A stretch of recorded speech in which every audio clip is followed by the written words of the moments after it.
semuanya, kembali lagi ke channel YouTube saya untuk pembelajaran dan hobi-hobi saya. Kali ini di video ini terkait dengan video pembelajaran mata kuliah basis data. Saya ingin menjelaskan tentang apa itu model data relasional. Jadi model data relasional ini adalah salah satu topik pembahasan ketika kalian nanti mempelajari tentang basis data. Jadi pengertian model data terkait dengan model data adalah kumpulan perangkat konseptual untuk menggambarkan data, hubungan data, semantik data, dan batasan data. Adapun macam-macam model data ada beberapa macam. Ada model data flat file, ada model data hierarki, ada model data jaringan, ada model data relasional, dan ada model data relasi entitas berbasis objek. Kemudian pertama kali yang menemukan model data relasional ini adalah E.F. Cohn. Model data relasional adalah suatu model basis data yang menggunakan tabel dua dimensi di mana terdiri atas baris dan kolom untuk menggambarkan sebuah berkas data. Model ini menunjukkan cara mengelola atau mengorganisasikan data secara fisik dalam memori sekunder yang akan berdampak pula pada bagaimana kita mengumpulkan data dan membentuk keseluruhan data yang terkait dalam sistem yang kita buat. Nah, sekumpulan sehingga kalau kita tarik lagi pengertian model data relasional adalah sekumpulan hubungan antar database di mana hubungan yang tidak lain adalah tabel nilai. Jadi setiap baris tabel mewakili sekumpulan nilai data terkait. Baris dalam tabel ini mewakili entitas atau hubungan aktual. Namun tabel dan nama kolom sangat membantu untuk menafsirkan arti nilai di setiap baris. Data diwakili sebagai seperangkat relasi. Dalam model relasional, data itu disimpan dengan sebagai tabel. Namun penyimpanan fisik data tidak tergantung pada cara data diatur secara logis. Kemudian adapun beberapa konsep model relasional, dalam hal ini sudah saya jelaskan di pertemuan awal-awal perkuliahan ya, pada saat kita membahas teori fundamental database atau konsep dasar basis data, di mana atribut itu adalah setiap kolom dalam tabel. Atribut adalah properti yang mendefinisikan suatu relasi. Sedangkan tabel definisinya adalah kalau dalam model relasional adalah hubungan yang disimpan dalam bentuk tabel itu disimpan bersama dengan entitasnya. Tabel memiliki dua properti, baris dan kolom. Baris mewakili record atau data atau tuple, dan kolom mewakili atribut. Tuple adalah tidak lain suatu baris tabel yang berisi satu record data. Skema hubungan adalah skema hubungan yang mewakili nama hubungan dengan atributnya. Kemudian ada istilah kemarin kita bahas derajat kardinalitas. Derajat itu apa? Derajat adalah jumlah atribut dalam hubungan yang disebut dengan derajat hubungan. Sedangkan kardinalitas adalah jumlah total baris yang ada dalam sebuah tabel. Kolom mewakili sekumpulan nilai untuk atribut tertentu. Contoh relasi adalah kumpulan tuple berhingga dalam sistem RDBMS, di mana instance hubungan itu tidak pernah memiliki tuple yang ganda atau duplikat. Kemudian ada istilah kunci hubungan, di mana kunci hubungan ini adalah setiap baris memiliki satu, dua, atau lebih atribut yang disebut dengan kunci hubungan. Domain atribut adalah setiap atribut yang memiliki beberapa nilai dan domain input yang telah ditentukan sebelumnya yang dikenal sebagai domain atribut menurut Iskandar pada bukunya tahun 2017. Nah, apa sih keuntungan kita menggunakan model data relasional? Ada beberapa komponen yang menyebabkan pentingnya atau manfaat kita menggunakan model data relasional. Keuntungannya antara lain yang pertama adalah kesederhanaan, di mana model data relasional di DBMS itu lebih sederhana daripada model hierarki dan jaringan. Yang kedua adalah adanya independensi struktural, di mana basis data relasional hanya berkaitan dengan data dan bukan dengan struktur, sehingga ini dapat meningkatkan kinerja model pada basis data. Yang ketiga, user friendly atau mudah digunakan oleh pengguna, di mana model relasional di database management system ini mudah karena tabel yang terdiri dari baris dan kolom cukup alami dan mudah difahami. Kemudian kemampuan query. Jadi model data relasional ini memungkinkan bahasa query tingkat tinggi seperti Structured Query Language (SQL) untuk menghindari navigasi database yang dianggap kompleks. Ya. Kemudian berikutnya ada independensi data. Keuntungannya maksudnya adalah struktur database relasional ini dapat diubah tanpa harus mengubah aplikasi apapun. Lalu scalable. Jadi keuntungan scalable ini adalah mengenai jumlah rekaman, jumlah baris, dan jumlah bidang, di mana database harus diperbesar untuk meningkatkan kegunaannya menurut Hanum, Michael, dan Mustio pada bukunya tahun 2020. Adapun kekurangan model data relasional, ada beberapa. Yang pertama adalah beberapa database relasional ini memiliki batasan panjang bidang yang tidak dapat dilampaui. Yang kedua, database relasional ini terkadang dapat menjadi kompleks seiring dengan bertambahnya jumlah data dan hubungan antar bagian data sehingga menjadi lebih rumit.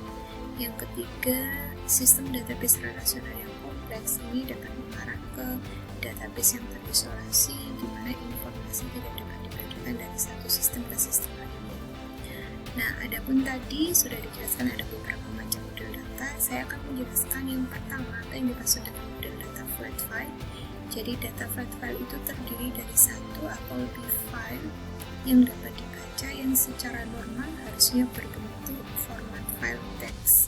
Kemudian informasi pada suatu flat file ini disimpan sebagai fields, dengan fields-nya memiliki panjang konstan atau panjang bervariasi yang dipisahkan dengan beberapa delimiter atau karakter. Contoh di sini ada tabel dengan ada beberapa kolom dan baris, tuple. Di sini adalah contoh alokasi panjang karakter atau delimiter di penyimpanan fisiknya. Kemudian di sini adalah kolom untuk name, misalnya kolom untuk nama dan kolom untuk prodi, dan ini kolom untuk spasi. Nah, kita lihat di sini adalah panjang karakternya di sini konstan ya, ataupun misalnya bervariasi, dia tetap dipisahkan oleh beberapa karakter delimiter. Ini adalah contoh model data flat file. Nah, yang kedua ada model data hierarkis. Apa itu model data hierarkis? Model data hierarkis atau model data hierarki adalah model paling tua yang pernah diterapkan dalam suatu database management system. Jadi model hierarkis ini bisa disebut dengan model pohon atau model tree karena bila digambarkan bentuknya itu menyerupai pohon yang dibalik. Nah, model data hierarki ini menggunakan pola root dan child dan root dan child atau pola orang tua dan anak, di mana setiap root, setiap orang tua bisa memiliki satu hubungan atau beberapa anak, ya, bisa memiliki lebih dari satu child, lebih dari satu anak, tetapi setiap anak hanya boleh memiliki satu orang tua atau satu root. Nah, model ini pernah diimplementasikan oleh IBM pada sebuah DBMS yang diberi nama IMS, Information Management System. Namun kemudian seiring berkembangnya waktu ada pemutakhiran ya, sehingga ada implementasi model yang dianggap lebih mutakhir seperti halnya model data relasional, ARP-based dan sebagainya. Sehingga model data hierarki yang dikeluarkan cetus oleh IBM tadi sudah tidak banyak digunakan. Kemudian model data hierarki ini contohnya seperti ini ya. Jadi satu root dia boleh memiliki lebih dari satu child, tapi satu child dia hanya boleh memiliki satu root. Nah, kalau yang berikutnya adalah selain model flat file, model hierarki, ada model jaringan. Model data jaringan adalah pengembangan dari model data hierarkis. Dalam model data jaringan, child record diperkenalkan memiliki lebih dari satu root atau lebih dari satu orang tua, kebalikan dari model hierarkis. Nah, pada implementasinya berarti antara root ya dan child-nya diperlukan penghubung ya, baik itu yang satu arah ataupun dua arah ya, penghubungnya dalam bentuk link atau pointer. Nah, ini adalah contoh dari model data jaringan ya. Jadi root-nya boleh memiliki lebih dari satu child, tetapi child-nya di sini bisa memiliki lebih dari satu root. Kemudian ada model data relasional. Nah, model data relasional ini adalah model data yang diciptakan berdasarkan teori relasional seperti relational algebra dan relational calculus. Tadi sudah disebutkan salah satu pencetus awal dari basis data relasional adalah E.F. Court yang juga telah menciptakan serangkaian operasi matematika relasional terhadap model data relasional. Model data relasional menggunakan tabel 2 dimensi terdiri atas baris dan kolom untuk memberi gambaran sebuah berkas data. Nah, model data relasional disajikan dalam sebuah tabel 2 dimensi. Tadi ada baris, ada kolom, di mana baris menggambarkan tupel atau datanya, kolom menggambarkan atributnya tadi ya. Kemudian nanti ada relasinya, keterhubungan antar entitas data antar tabel. Kemudian ada model data relasi entitas. Jadi model data relasi entitas atau entity relationship model pada hakikatnya perwujudan dari model relasional dalam bentuk diagram, yaitu entity relationship diagram. Nah, domain data disebut juga sebagai himpunan entitas yang diwakili oleh diagram kotak. Field data atau atribut ini diwakili oleh diagram lingkaran atau elips, sedangkan hubungan atau relasi antar domain diwakili oleh jajaran region data. Ini sudah saya sering contohkan pada pembahasan kita di pertemuan awal saat kita membahas sistem informasi manajemen siangkan sistem informasi akademik ya. Kita bahas ada entitas dosen, entitas jurusan, entitas mahasiswa, entitas mata kuliah dan lain sebagainya, dengan beberapa atribut yang sudah saya jelaskan. Sama di sini contohnya, jadi ada entitas mahasiswa mengambil mata kuliah, banyak mahasiswa mengambil banyak mata kuliah. Ada mata kuliah adalah entitas yang berrelasi dengan dirinya sendiri karena ada mata kuliah, beberapa mata kuliah itu yang menjadi prasyarat dari satu mata kuliah yang lain ya. Kemudian ada model data berbasis objek. Model data berbasis objek dikembangkan searah dengan pengembangan pemrograman berbasis objek. Salah satu karakteristik terpisah dari objek lain, sehingga salah satu karakteristik dari sistem berbasis objek ini adalah adanya encapsulation, yaitu suatu objek yang terpisah dari objek lain, sehingga setiap objek seakan-akan berada dalam kapsulnya masing-masing. Nah, pada setiap kapsul itu terdapat komponen data atau atribut dikemas bersama dengan komponen aksesnya, yakni metode. Ini ada di mata kuliah BBU sendiri, jadi ini entitas objek pegawai, pekerjaan, unit kerja, kemudian dia punya atribut NIP, nama, alamat, tanggal lahir, jenis kelamin, kemudian metodenya, pegawai ini di menunya nanti dia bisa melakukan tambah data pegawai, edit data pegawai, hapus data pegawai, dan lain sebagainya ini ya. Jadi ini adalah contoh model data berbasis objek. Kemudian ada istilah relational key, ini yang sudah saya bahas juga sebelumnya tentang super key. Ya, ada super key atau satu atribut atau kumpulan atribut yang secara unik mengidentifikasi sebuah tuple, sebuah data di dalam relasi.